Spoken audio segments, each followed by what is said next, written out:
j'entendrai toute ma vie les hurlements frappe le juif, Bey Jidov, des hurlements et des fracas de verre et de meubles qu'on a laissés par terre.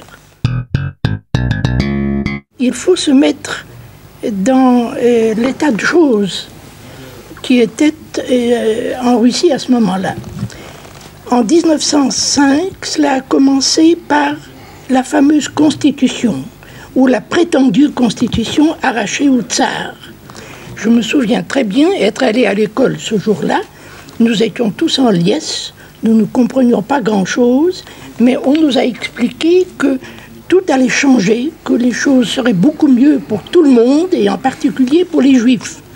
Et là-dessus, après nous avoir distribué le journal, on nous a donné congé. Une chose dont on se souvient toujours. Et alors, l'après-midi, nous avons vu des cortèges qui défilaient dans les rues de la ville et qui se rendaient presque tous sur une grande place où ils étaient accueillis, comme vous le devinez, par les Cosaques, par l'armée à cheval.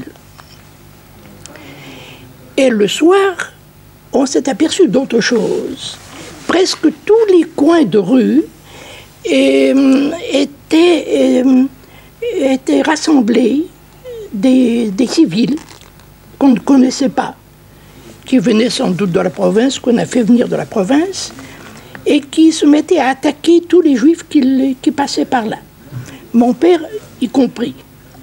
Il en a perdu son chapeau et il est arrivé tout affolé, nous disant « il y a quelque chose qui se prépare, fermons vite le portail ». Et en effet, on avait un grand portail de fer qu'on a fermé, et au cours de la nuit qui a suivi, nous avons pu sauver une vingtaine de malheureux qui avaient été blessés, jeunes ou vieux, surtout des vieux, qui avaient été blessés, qui ont pu se traîner jusque-là parce qu'on leur faisait signe, on les faisait entrer. Et nous avons eu 3 jours et 3 nuits de terreur. J'entendrai toute ma vie les hurlements frappe le juif, Bey Jidov, des hurlements et des fracas de verre et de meubles qu'on a laissés par terre. Nous vivions alors tous cachés dans la cave. Tous, à l'exception de ma mère et de son dernier né, qui avait peur de l'obscurité, et elle se promenait toute seule dans la cour. Si les émeutiers avaient pu y entrer, c'eût été la première victime. Heureusement qu'ils n'y sont pas entrés. Ils n'y sont pas entrés parce qu'un coup de feu est parti d'un immeuble voisin. Alors immédiatement, la populace s'est dirigée là-bas, et ce qui s'en est suivi, vous le devinez vous-même.